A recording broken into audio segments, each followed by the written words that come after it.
Ladies and gentlemen, welcome back to the True Life podcast. I hope everybody is having a beautiful day.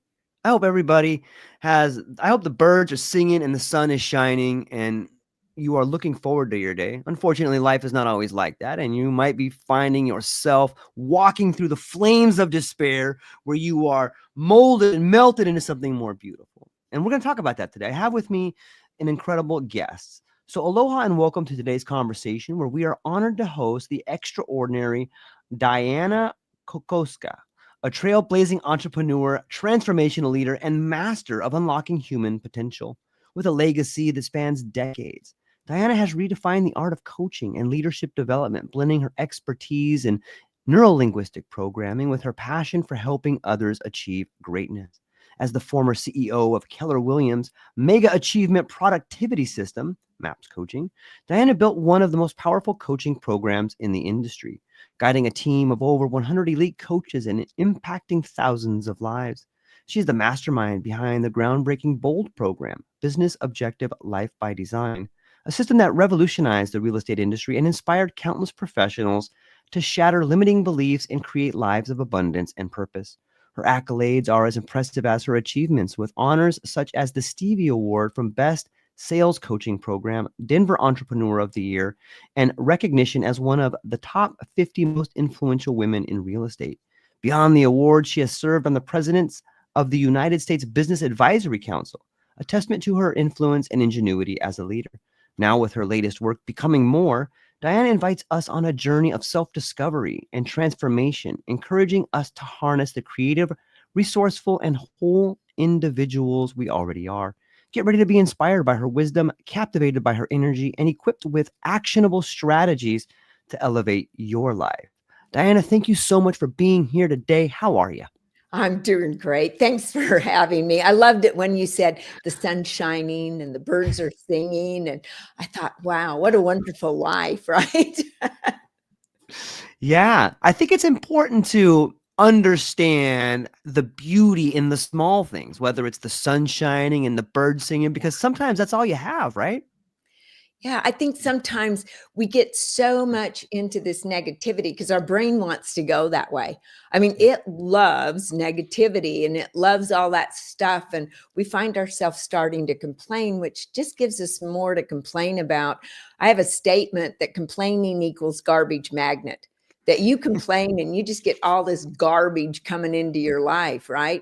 Yet when we find things to be grateful for, we find more things to be grateful for. And all of a sudden our life gets better. And we're not grateful for all things, yet let's be grateful in all things. So I loved that you started out that way, because sometimes that's all we got is sunshine and the birds singing.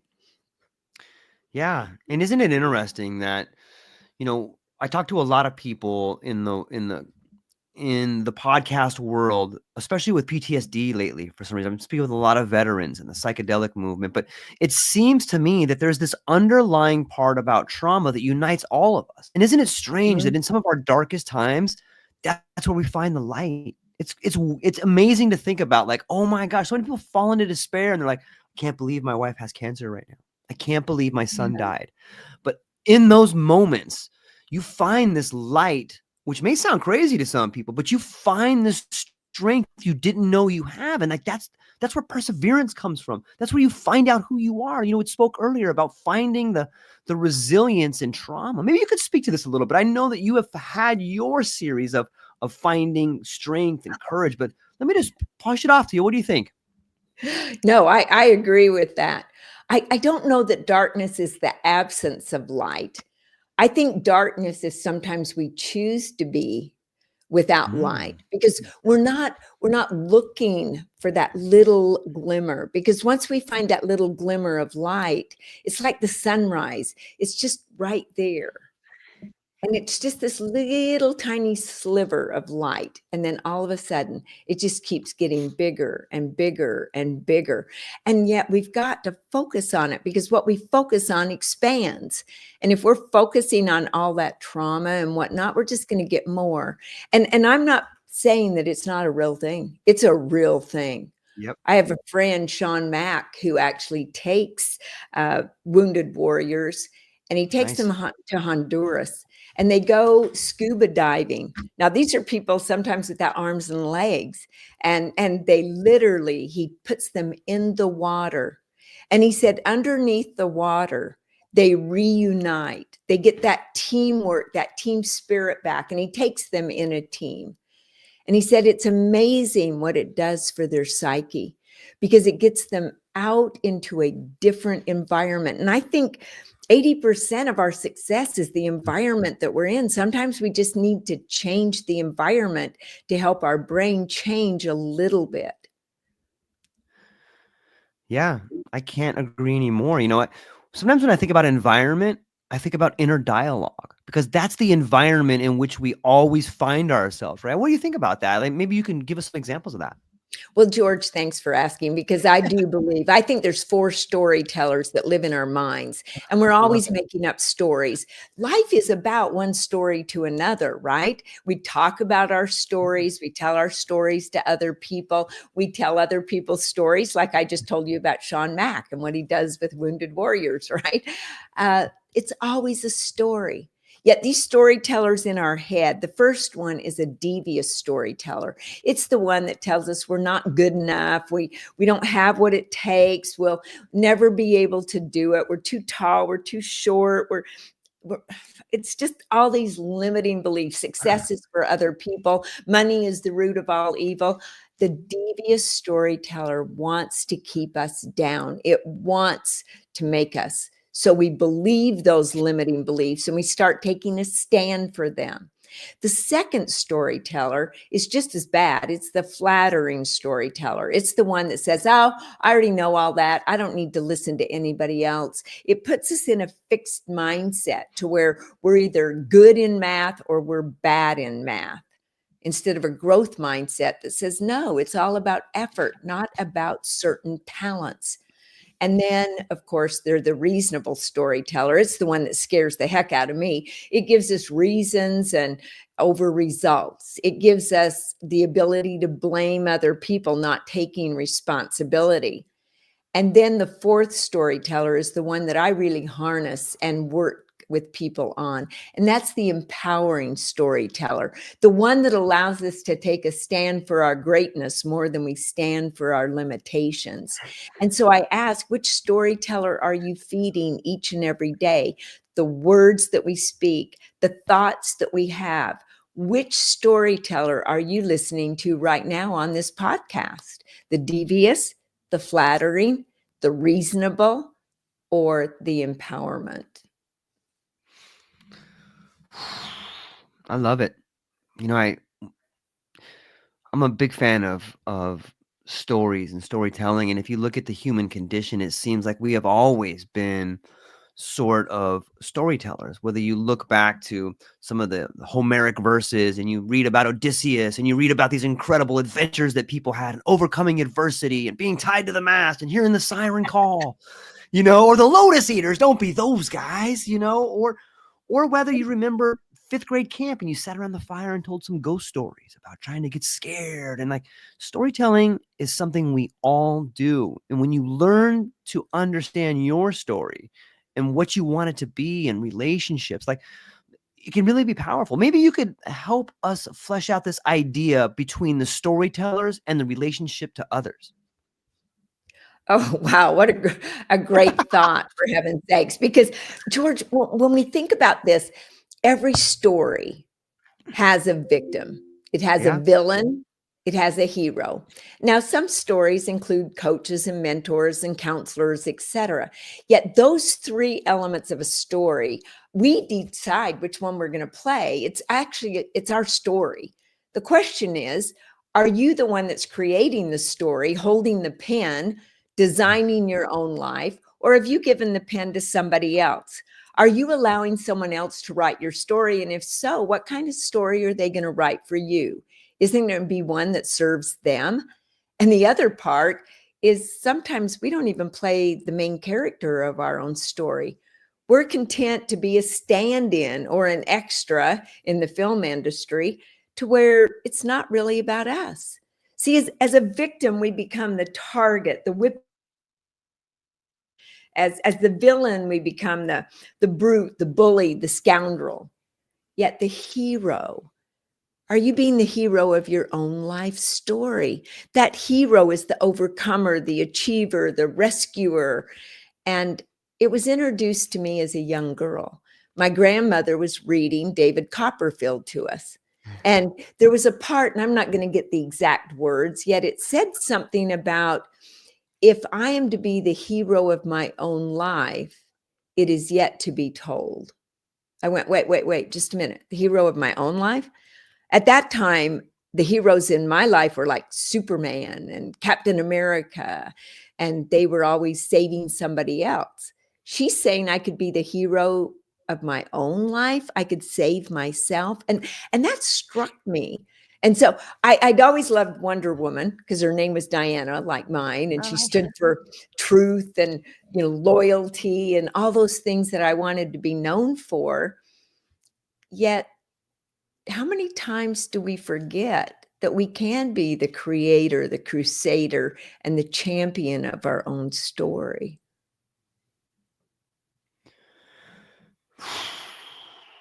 I would say, unfortunately, most are never taught that. When you look at the way we search for external validation in order to understand who we are, it's almost like a counter narrative. We never, on some level, it seems like culture, on some level, when we go to school and we sit sort of in front of an authoritarian figure and we sit there and we're told you have to ask for permission for this thing. It's almost like you have to ask for permission for everything. So why would you be the hero of your own story? What kind of a hero asks for permission to do stuff?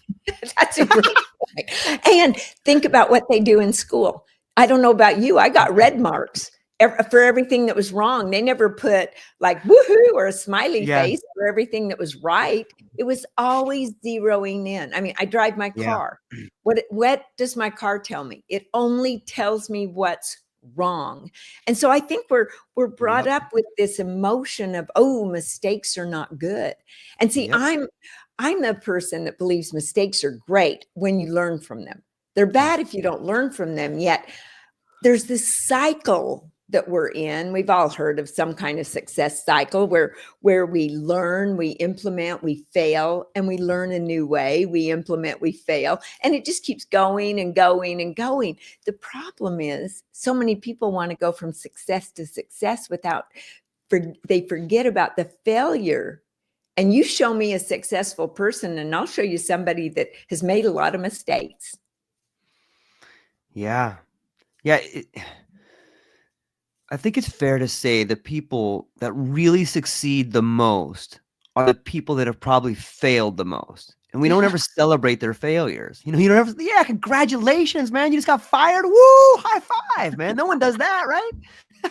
No, they go, what was wrong with you? What did you do wrong? Yeah. And we want to make people wrong.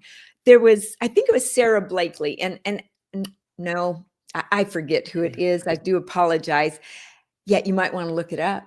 Her dad actually every night at dinner said, what did you fail at today? And if they didn't come up with something that they'd made a mistake on, he said, you're not working hard enough.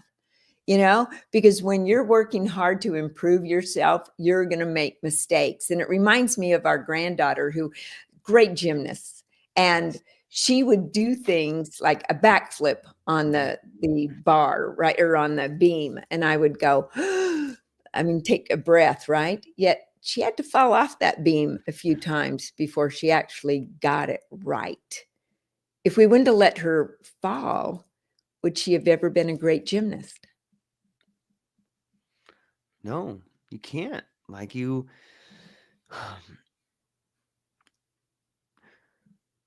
I wish, and that's an example of someone beginning to learn how to learn at an early age. Yeah. But it seems, at least for me, and I can only probably speak for myself, but it takes a lot of courage to go against the grain. It takes a lot of courage to become the hero in your own story. It takes a lot of courage to speak truth to power. It takes a lot of courage to walk away from something that's good. Hey, this is pretty good. I'm going to get out of here. What, is that, is it all necessary, Dianna? Must you go through all these trials and tribulations before you find the inner courage to become more?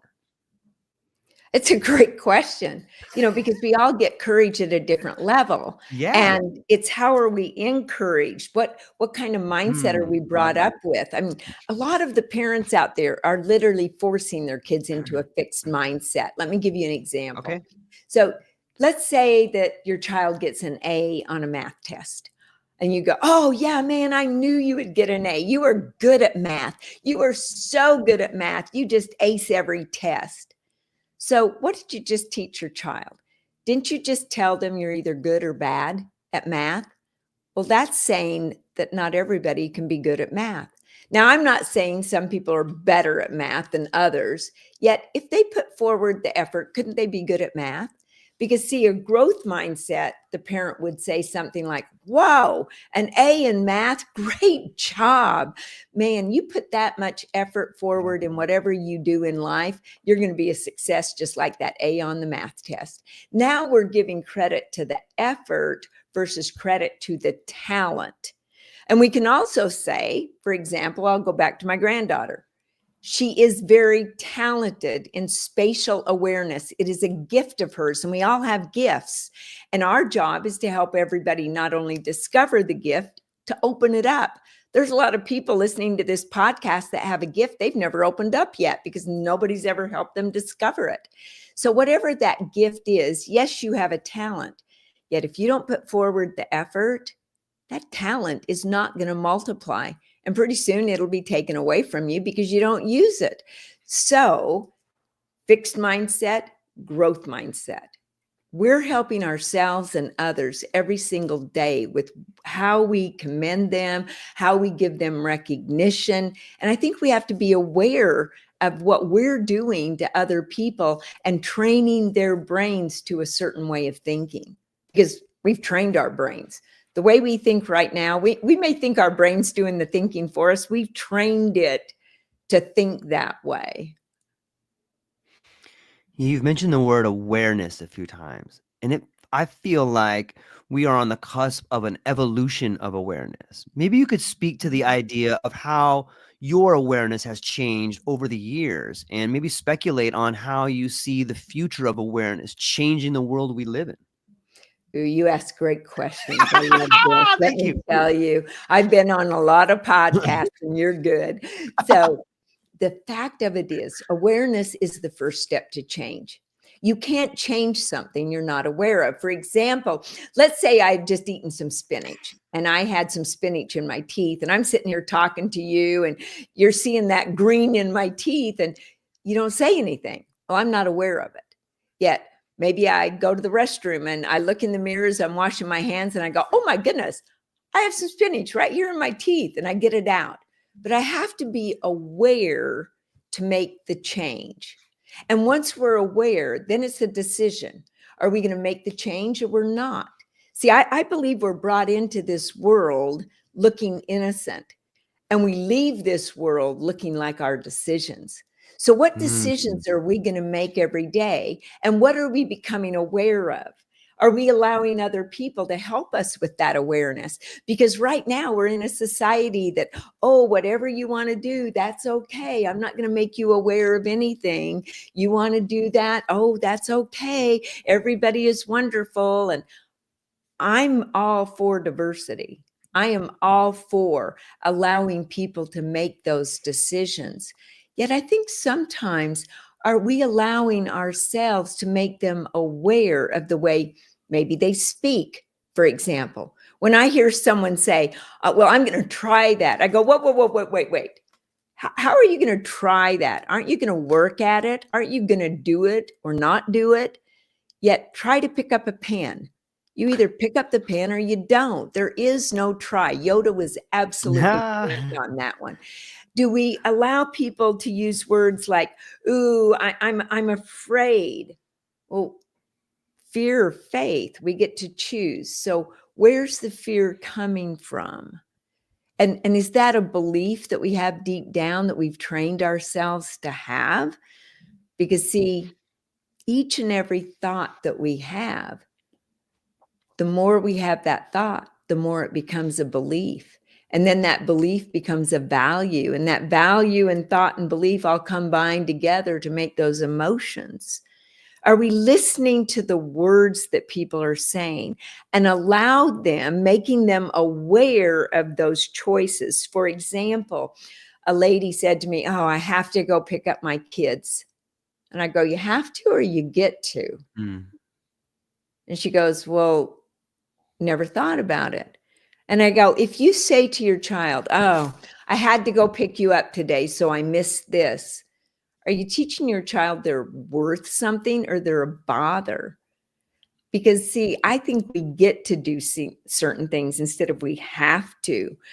What about, "Oh, I love the way you ask questions, but," what do you think's coming after that "but"? It's definitely not something that's positive. Now, I agree the word "but" has to be used when we're making like this or that. Yet, if I say to you, "Oh man, you look good in that shirt, but," you're going, "Okay, drop it on me. What's negative," right? Or frustrated. That's another word. Make them aware. No, you're not frustrated. Let's become fascinated. When we're frustrated, we're putting chemicals into our systems and having our brains literally shut down and focus on the problem at hand. And that problem, when we focus on it, people go, "Oh, I'm coming up with a solution." No, you're still focusing on the problem. Why don't you just look at what you want to create and bring that into existence? And when we become fascinated instead of frustrated, we put chemicals in our brain that allows us to start being creative, to start looking for ways out of the situation. And we're focused on the future instead of the past that the problem lives in, that we're frustrated with. So I think we owe it to each other to allow them to become aware of things, aware of maybe our opinion. Not that it's right, yet then we give them a choice, don't we? Yeah, there's a lot in there. Thank you for laying it out that way. This this idea of becoming aware, and I think a lot of people in my audience understand like the reticular activating system. Like once you begin to say things, once you see this new shirt, you see it everywhere. Once you see this car that you got, you see it everywhere. Once you see this skill in yourself, this ability to create, like a fire inside you starts burning, right? Like, oh, I can make this happen. And it's this new awareness of self, right? It's the same thing. Well, and I love that you brought up the RAS, because in every experience that we have we have an experience or something happens, and we go through this filing Mm. cabinet in our brain that we've stored all those memories, and we go, "Oh, this time is like that time." And then we make a judgment. We're judging machines. We judge all the time. It's too hot. It's too cold.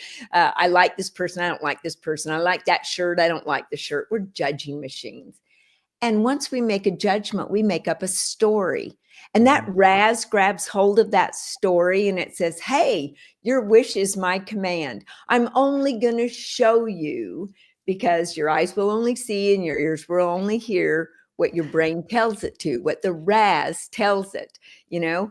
And Dan Sullivan, I think, said that. It was a quote of his.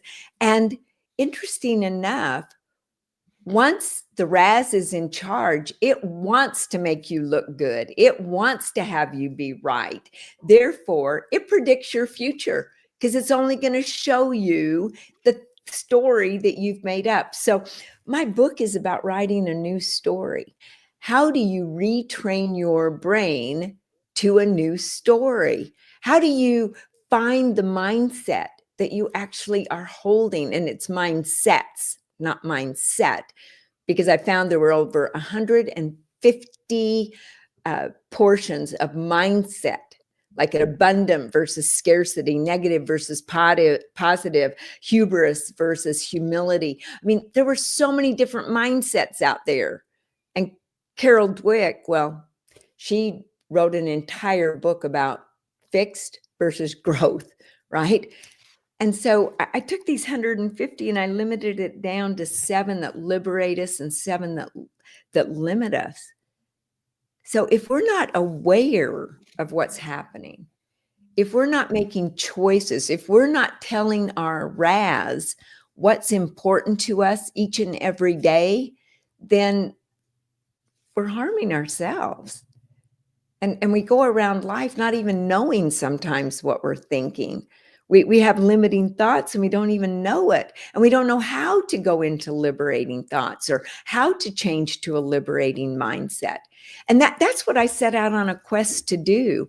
And I apologize for this being a long answer, yet don't we owe it to ourselves to become the very best version of ourselves? Don't we owe it to everyone to do that? Dianna, you're like a stone thrown into a calm body of water because I'm feeling the ripples radiate outwards.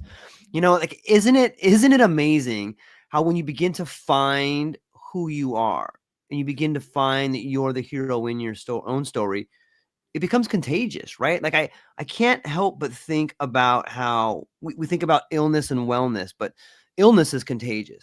But so too is wellness, right? So too is someone finding who they are and then sharing their story about how they did it.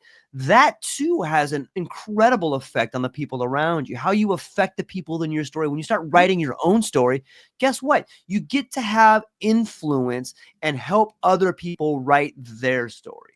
Maybe Yes. we could shift gears a little bit. Like, what are some ways that you have found to influence others in creating a better version of themselves? I mean, obviously you got the new book out, you've been a coaching person, you've been mentoring people, but what is it? Like, what is this thing called influence that helps people become a better version of themselves? Wow. I think the influence part is, well, let's clear something up first, because a lot of people believe they have to have what somebody has to do what they do so they can be like them. And that's kind of the victim, right? I have to have what they have so I can do what they do so I can be like them. And the villain, it thinks you have to do. You have to do what they do to have what they have, and then you can be like them. And it's all about doing, doing, doing, doing. And that's where I think the world is caught up. Tell me how to do it. Tell me how to do it. Tell me how to do it. Yep. And I think it's all wrong. See, in order to be the hero, I think you have to become like them. You have to think like them. You have to be like them to do what they do.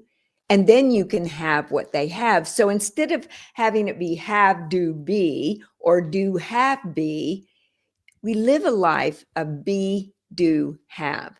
So first of all, I need to know, who is it that you desire to be? When your days on this earth are over, what do you desire to be known for?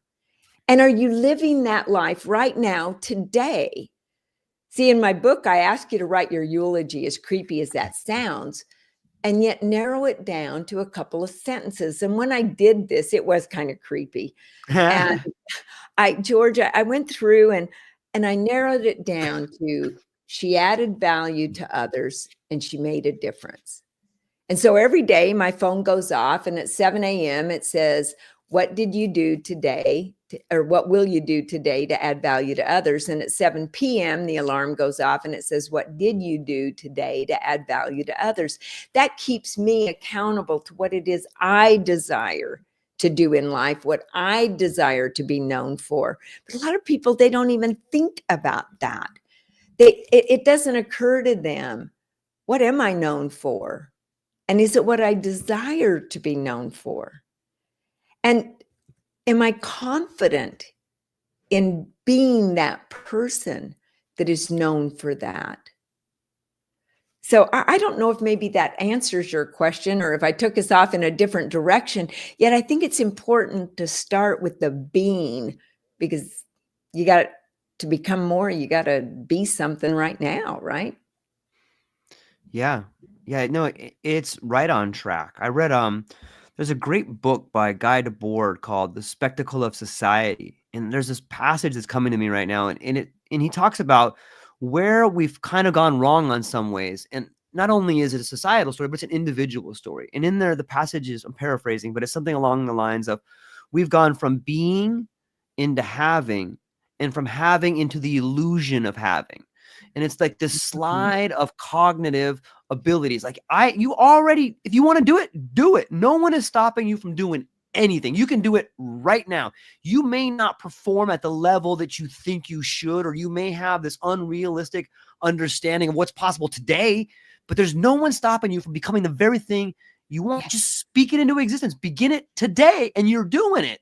And once you start being, you start to see the illusion of, oh, well, I don't have it, or the illusion of having it. But I really think that you're honest on this idea of being. Like, we are human beings. Like, you can be it today. You know what I mean? It's right there for everyone to grasp if you have the courage to do it. If you have the courage to stop telling the story and just tell a better story. But what are your thoughts on this sliding it's from a story. It's a story. So I can change the story anytime I desire to. The problem is we keep telling the same story over and over again. And research says we have about 60,000 thoughts a day. The problem is 90% of those thoughts are the same thoughts we had yesterday and the day before that and the day before that. And even worse, 85% of those thoughts are negative, right? So I think I have a saying, you get what you deserve in your imagination. See, a lot of people go, well, I just need the confidence. And I go, yeah, confidence is a great energy. Yet I think we need more than self-confidence. We need self-worth. Do we believe we're worthy of having that? Do we have the illusion that we're worthy of it? Or do we have the illusion that everybody else is worthy of it, yet I'll never make it there? And I love this illusion because I've always said life's an illusion, pick a good one, right? I think it's the story that we desire. Why not? Well, okay, this is what I did. I write about it in my book, and it was part of the BOLD program where I had people write a letter to themselves. And it was a year from now. So right now we're in 2024. And it's November. I don't know when this will air yet. What happens is I would say, George, let's write a letter to ourselves that in November of 2025, and it's going to start out, the last year was amazing because, and then they would write the letter with as much emotion as they could have and describe things that were happening. And then they folded up the letter, put it in an envelope, and addressed it to themselves and gave it back to me or to the coach that I had out doing the program. A year later, we mailed those letters back to them. And people had forgotten all about the letter. And I got so many, I have over 80,000 thank you notes and that, how BOLD changed their life. Yet here's the interesting part. One lady called me and she goes, Dianna, you're not going to believe this. When I got my letter back, I forgot all about it. And when I wrote that letter, we didn't live in a house with a curved staircase. Yet the letter described my daughter going to her junior prom. And I saw her coming down in I believe it was a blue dress. Anyway, she described the dress coming down this curved staircase. And she was so excited. And the boy had brought her a corsage. And I mean, she just described all this stuff and many other things about her business and her family. And she goes, we sold our house. We bought a house with a curved staircase. She came down in that same color of dress that I'd even written about. It was, I mean, I get chills just thinking about it. And I'm going, so I don't know if all of that comes about. Not everything she wrote came about, yet a lot of it did. So what story are you writing? What story are you telling yourself that you want to live out for the next year?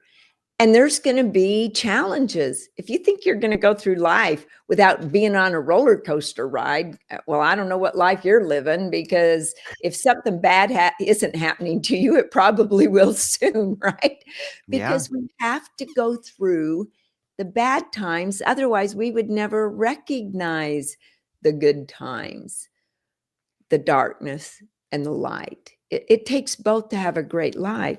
So I love that you're talking about story and confidence and self-worth.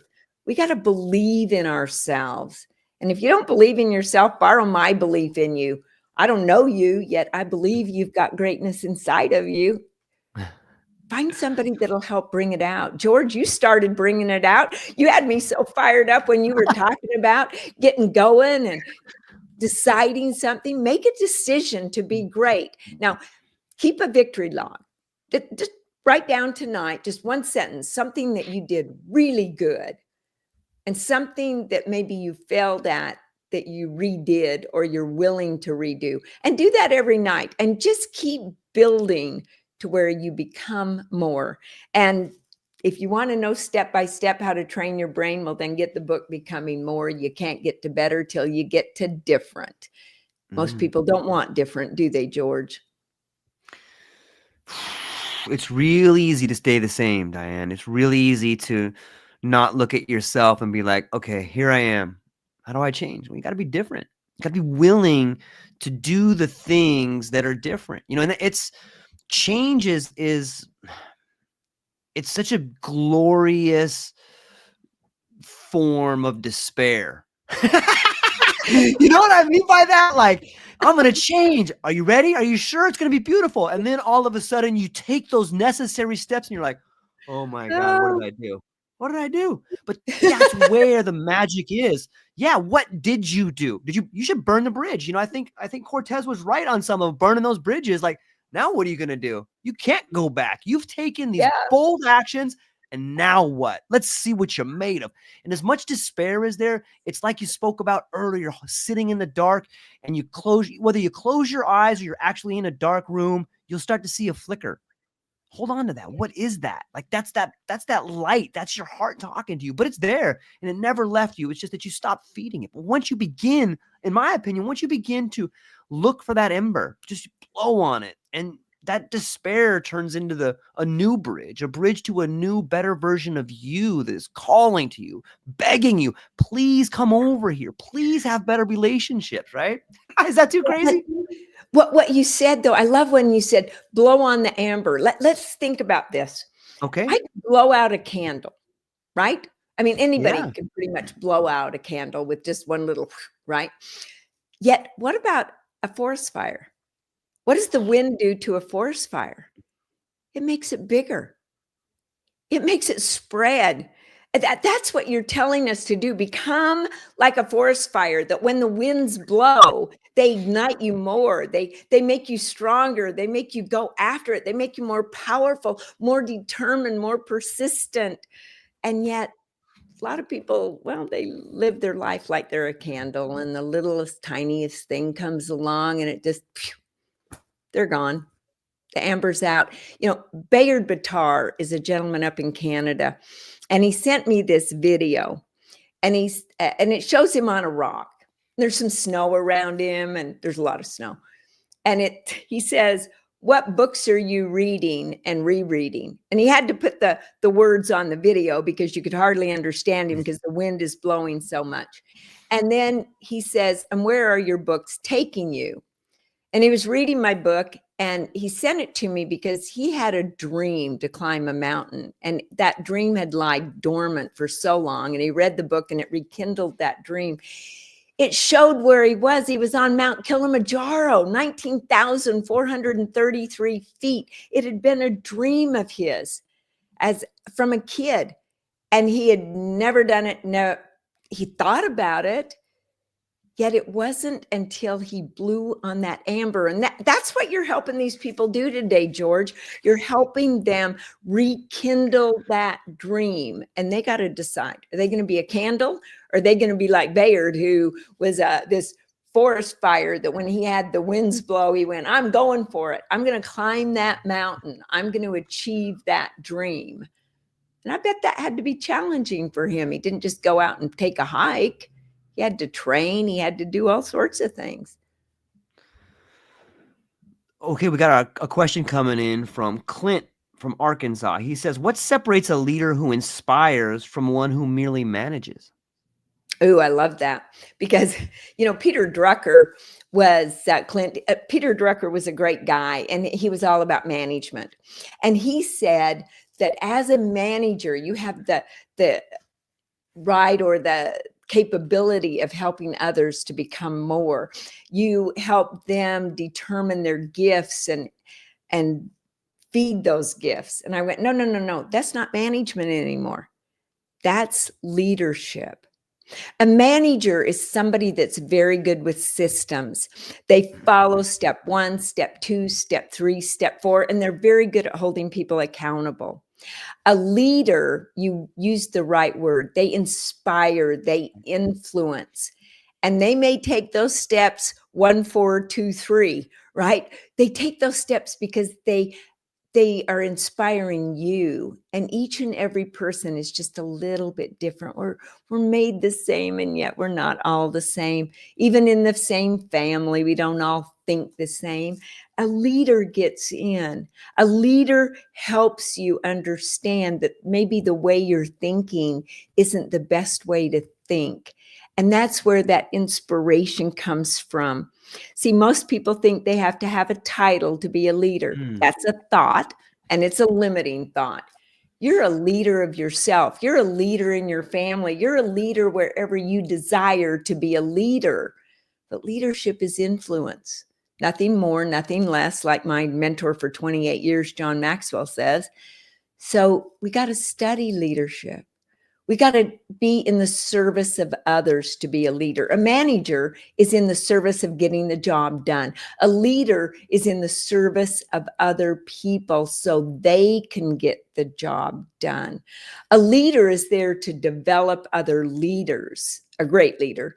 There are leaders that are there for power and prestige, and they could care less about developing anybody else. A true leader that impacts you desires the best for you. They are willing to take a stand for your greatness more than you will stand for your limitations. Leadership is such an honor. And people take it as, ooh, I want to climb to be a leader because then I'll be in charge. And they think it actually gives them the right to where they don't have to follow the rules anymore because after all, they're the exception because they're a leader. They don't have to be on time for meetings because after all, they're the leader. Everybody else should wait for them. No, a true leader wants to be there early to greet the people, walk slowly through the crowd, reminding people of who they are, reminding people of who they can be. And the last thing I believe a true leader, an impactful leader does is they speak to you a little bit better than you are, because I believe people grow into the conversations you create around them. And as a leader, we've got to create conversations that allow them to grow in from here they are and here's where they desire to be. A leader fills that gap from being to becoming. And now that ceiling is now the floor to another gap. And leaders always create the gap. And they put us into a little bit of pressure because no pressure, no diamond, right? Yeah, it speaks volumes of the lens through which we see ourselves, our community, and that which we're trying to build. You have to see the beauty in other people. If you want them to participate at a certain kind of level, sometimes you got to help people see how beautiful they are. And when I think it was, there's a great quote. I can't think of the author, but it says, some people see things the way they are and say, why? I see things the way they've never been and say, why not? That sounds to me like leadership. That sounds to me like vision. Robert Kennedy said that. Thank you. You know what? Isn't it fun? Because somebody says something. See how that inspired you? Yeah. And it inspired me. I knew it too. What are Yeah. we saying that we can inspire other people? I mean, now I got to tell you though, as a leader, sometimes it's giving them a good swift kick. That isn't who I see you being. What you just did is not who I see you as. Am I seeing you incorrectly? Sometimes we've got to tell them they got the spinach in their teeth, right? Yeah. And then paint a picture of who we see them as. Because believe me, every single person has fears. And we got to turn that fear into faith and let them see that we have faith in them, even when we're telling them something constructive. Because they say feedback's the breakfast of champion, yet nobody wants to give the feedback, and most people don't want to hear it. They say, hey, give me feedback. and you give it to them, maybe something that they're doing correct and something that they could improve. Oh, they want to hear what they're doing correct, yet most people don't want to hear how they can improve. Are we willing to take both? And that's something that I think people need to think about. Do you actually ask for feedback and desire it, or do you just want the good stuff? Yeah, it's most people can handle the good things that come their way or the good things about themselves, but it's difficult to really sit with the negative things about yourself. But that's the only way you're going to change, right? And you can Yeah. see why people don't want to do it. Can you share a story with us when you had to sit with something that was negative about you? Oh, yeah. I could probably tell you a lot of stories like that. Yeah. Here's the thing. When you were talking, though, what it reminded me of A Few Good Men, that movie where it says, the Mm, truth, you can't handle the truth. right. We all have blind spots. One of the things that I did was, it was so easy to do things myself. I could just do them fast. Watching somebody or training somebody to do something sometimes was like, it was painful. It was like, oh my goodness, please just let me do this for you. One was my brother. See, I found my brother laying on the bathroom floor one day. I grew up in a family with one bathroom, and we didn't know any. We thought we were rich, we didn't know any different. And everybody had 15 minutes in the bathroom because we all left to go to the grocery store at 5:30 to work before school. And I was number 5 in the rotation, which is the worst place to be because you have to put up with everybody else's tardiness, right? And mom and dad always had this rotation, so everybody got their fair share of unfairness. And I'm number 5. My brother Larry's not getting out of the bathroom, and I'm screaming and yelling, and I take a rat tail comb. I was really good at this, and I could push it in that lock and pop the lock and open the door. And unfortunately, I found him on the floor. I thought he was dead. And they found out had a brain tumor.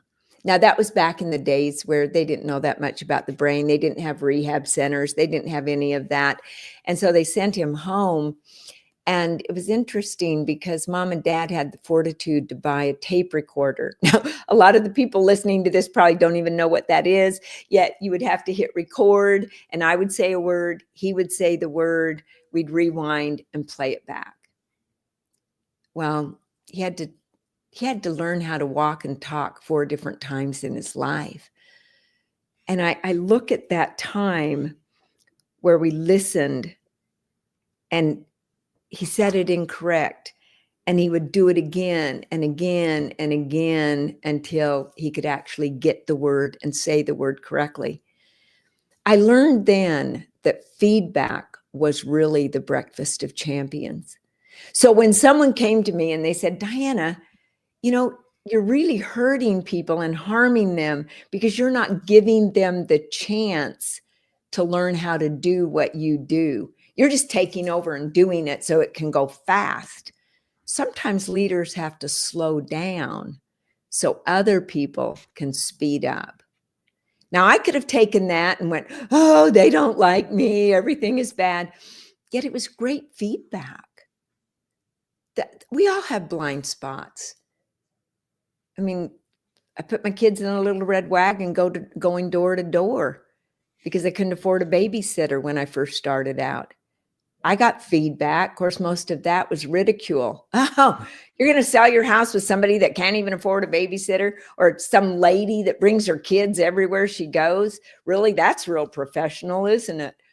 And yet, selling 104 homes my first year when the average agent sold 5, I laughed my way all the way to the bank. Yet one was good feedback, helping me improve. The other was feedback, hoping to hold me down.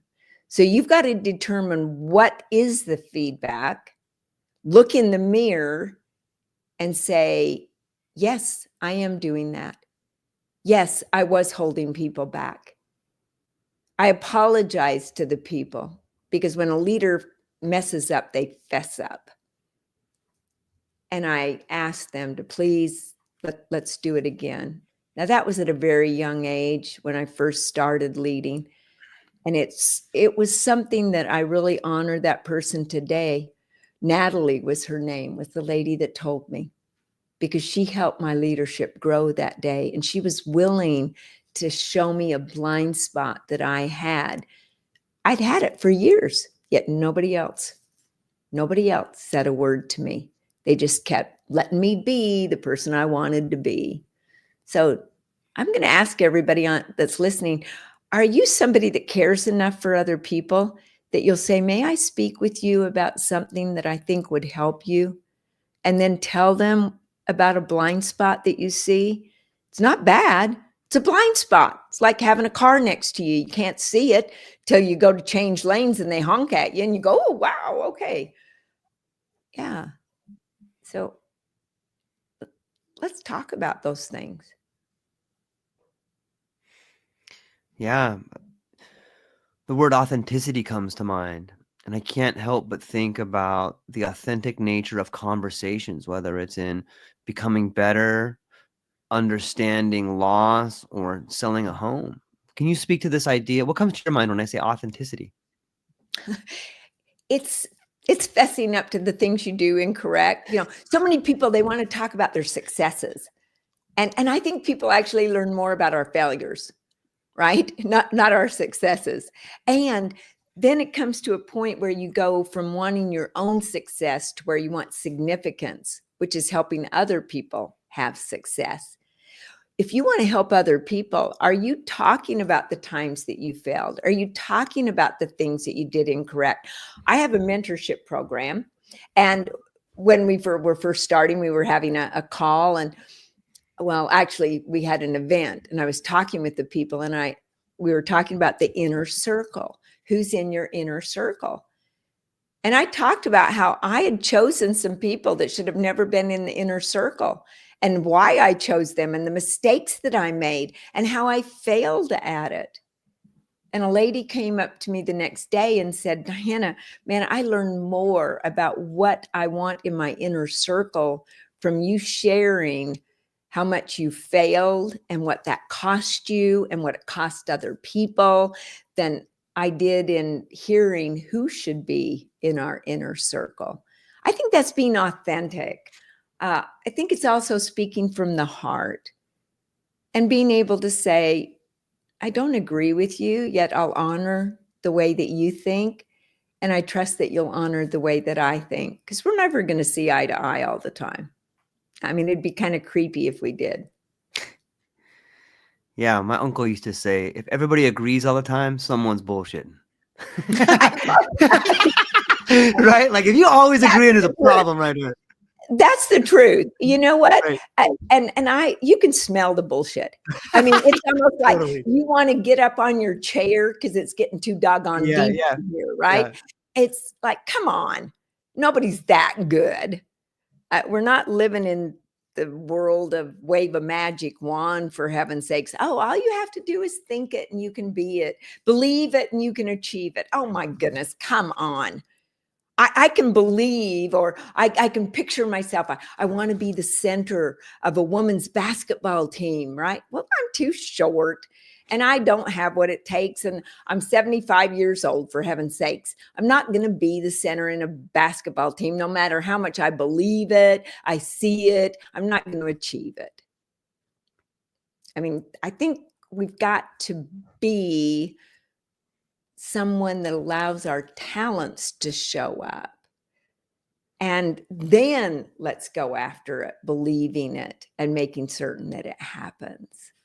I may have some people really going after that one, because there's a difference between belief and faith, right?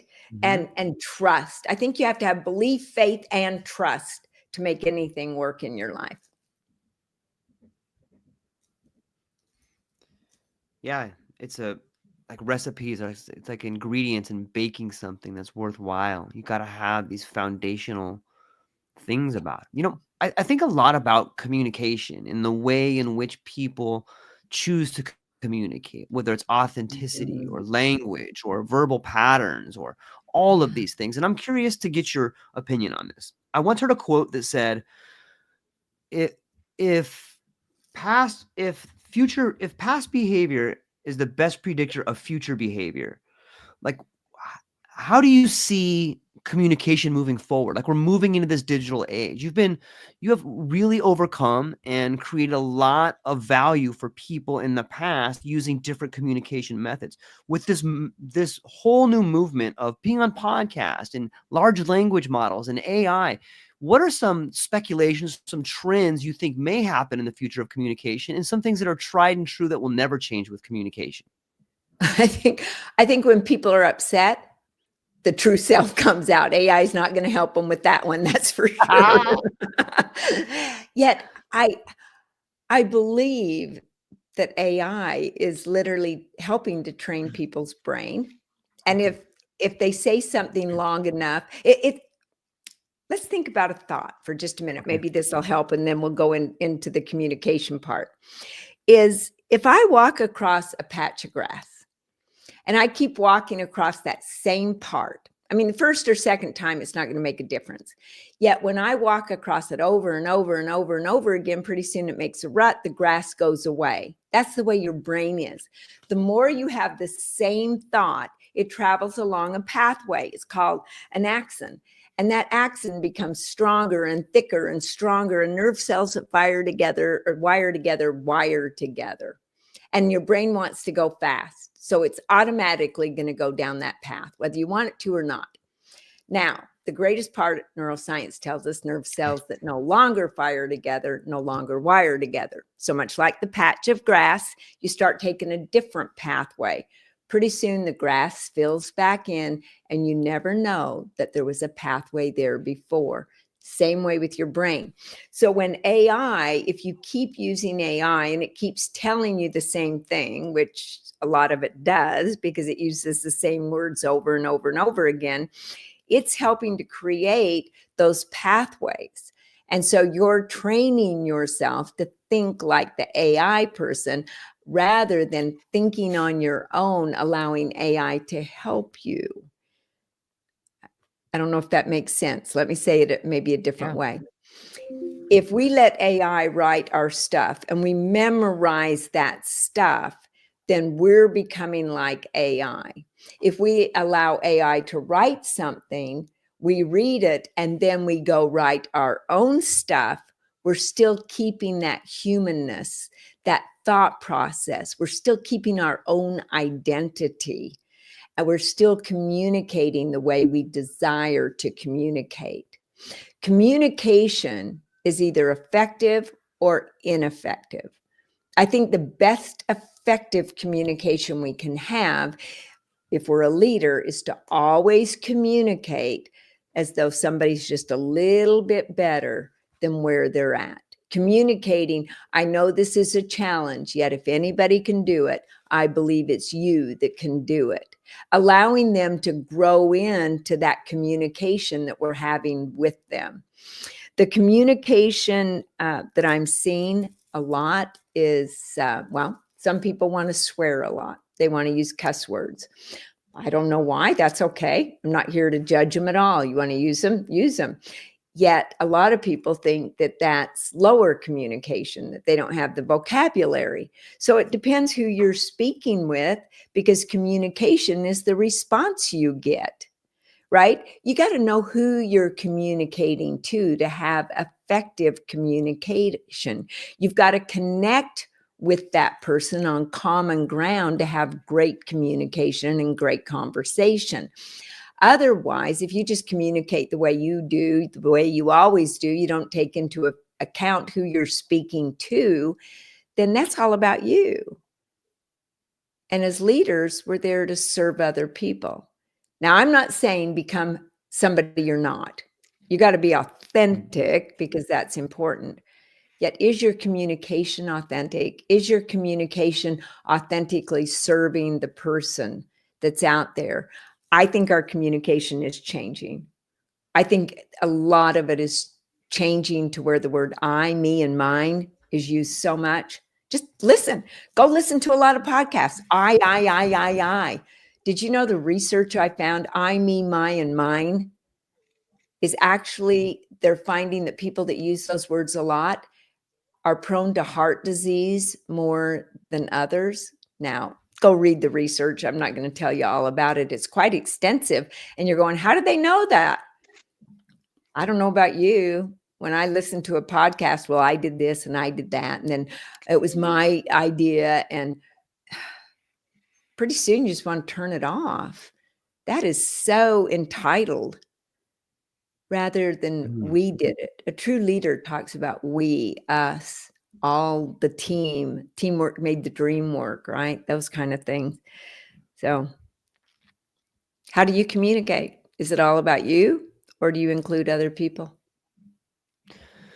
I love it. It's so true. It's when I think of I, or the difference between wellness and illness is we and I, right? Wellness is we and illness has I in there. It's interesting to think about. You know what? I'll give you credit for that one, George. I like that. I'm going to use that. Yeah, do it. I did a coach's training. Listen, and here we were in this room. I'm going to make sure that I do this because we all do it. We were in this room. They each had 10 $1 Monopoly money, right? And every time they used the word I, me, my, or mine, they had to give $1 to the person that they were in front of. They went around and they did this communication. Do you know that it wasn't even 2 minutes before some people were sitting down? Because once you were out of money, you had to sit down. And I did not expect it to go so fast. I thought we would do that program for about 25 minutes and still have everybody up standing. No. Within 5 minutes, we had very few of them standing.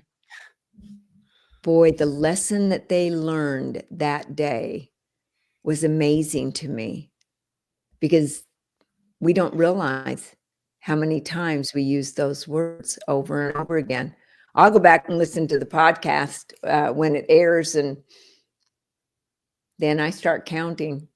It's helped me, hasn't cured me, yet it has helped me from really using those words in a way that it connects with other people. It's so fascinating, like just the different words. You talk about people using language like we, us, and team, and those people are upstanding. Think about that. Like, these are the upstanding people. People talking about us, we together, and the people talk about I and me are sitting down. Like, it's such a great metaphor for life, right? Words are so important, aren't they? Yeah, they are. And so one that came to mind while you were speaking was should. That's a word a lot of people use. I should have said this. I should have done that. I should go see them. I should tell my kid I love them. I should. And pretty soon they're living a shouldy life, right? And they're shoulding all over themselves. Yeah. Instead of saying, next time I'll say this. Next time I'll do that. Next time. And teaching our brain that the next time, this is the way we're going to respond. So, George, I love the way this is going, and I trust in my heart of hearts that you're hearing how I believe that there's greatness in so many people, and I want the listeners to really hear that. I want them to think about this. And when you said what you said about the greatness inside of them, did they get fired up? Did they get excited?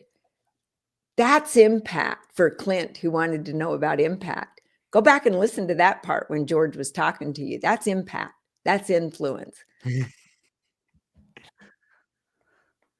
Yeah, there's a great quote about influence that says, influence is like a light rain that saturates the ground. Sometimes when we're over the top, which has its own place and is necessary sometimes to blow on the ember or create that fire, it is that steady, slow rain that saturates the ground, that constant, hey, look at the sunrise, look at this bird singing. What? You know, I am fascinated by nature, Dianna, and I'm curious to get your opinion. Do you think that nature speaks to us on some level? Sometimes when I see that flower coming up through the sidewalk, I'm like, oh, look at that perseverance right there. Or you look at the way a flower unfolds on August 23rd at 2:22 p.m. Like, how does it know to be at that 45-degree angle? I feel like the environment is constantly speaking to us, trying to speak through us through symbols and messages. What do you think about that? What's your thoughts? I love that. I absolutely love it. See, one of the things I believe that universe does teach us, if we listen, is abundance. Yeah. We look at a tree and we can't count all the leaves on it. Well, unless it's in the wintertime and you're up in Denver, Colorado, right? There aren't any leaves on the trees. You can count them then. We live in an abundant world. So why is it that many of us think in scarcity? That's always fascinated me, because there are times that my mind goes to scarcity when it comes around money or time or certain things. It can go into scarcity. I'm going, stop. Sometimes I actually do say to myself, stop. We cannot control the first thought that comes in our mind, yet we can control if it's going to stay there or not. And so to me, nature is teaching me constantly, think abundantly. Think of what you could do to create abundance in your own life as well as other people's. And when I say abundance, I'm not just talking about money. I'm talking about abundance of gifts, abundance of giving, abundance of good thoughts, abundance of gratitude, many things. That flower that opens up, it was closed at one time. Yeah. Isn't that like us? The seed that we put in the ground is like the seed that we put in our head. Whatever seeds we plant, our brain is fertile ground. The seeds that you plant are what you're going to grow. The seeds that you plant in water are what are going to grow. Are you planting and watering the negativity that other people speak about you or that you speak about yourself? Or are you planting the seeds of greatness, just like nature? That seed drops on the ground. It gets watered. It grows. And nightshade, which is a poison, grows just as fast as corn does. You get to decide. Is it something that's going to be nutritious to you and help your life? Or is it going to be something that's bad? Because weeds grow in the garden of life. They grow in our own gardens. We have to weed them out. It's up to us to do it or hire it to be done. I can't go in your brain, though, and take them out. I can help with the book. You're going to do the work. When people say, oh, Dianna, you changed my life, I'm going, are you kidding? Nobody ever changes somebody else's life. I'm not that good. You made the decision to change your own life. I may give you the words, may help create an environment, yet you're the one that has to make the choice. And between B and D is the letter C, birth and death. And C stands for choice. What choice are you going to make from this podcast today? What choice are you going to make to open that gift and grow it to where you multiply that talent you've been given?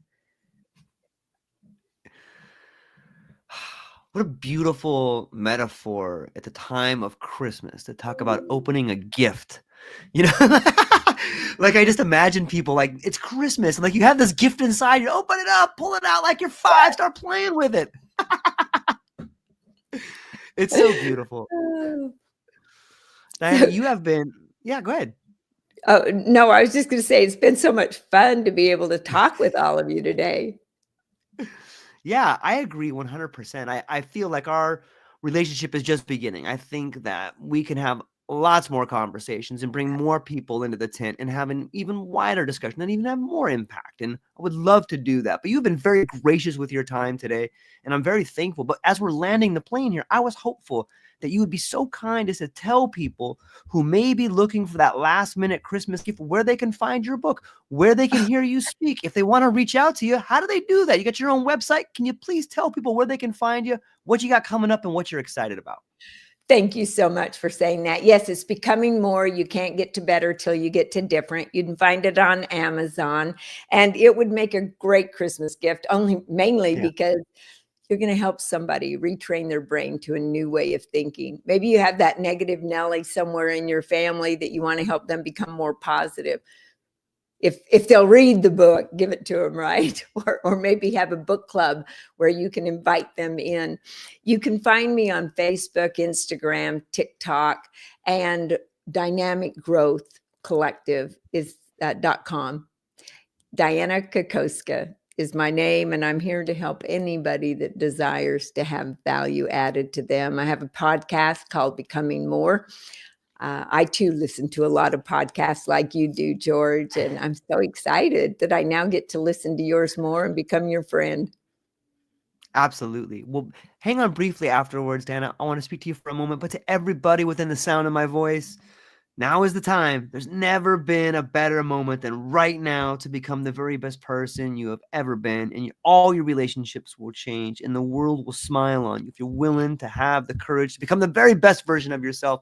Go down to the show notes, check out the book. It makes a great Christmas gift, and reach out to Dianne. She's an amazing individual, and she's here to help. So, ladies and gentlemen, I hope you have a beautiful day, and that's all we got for today. Aloha.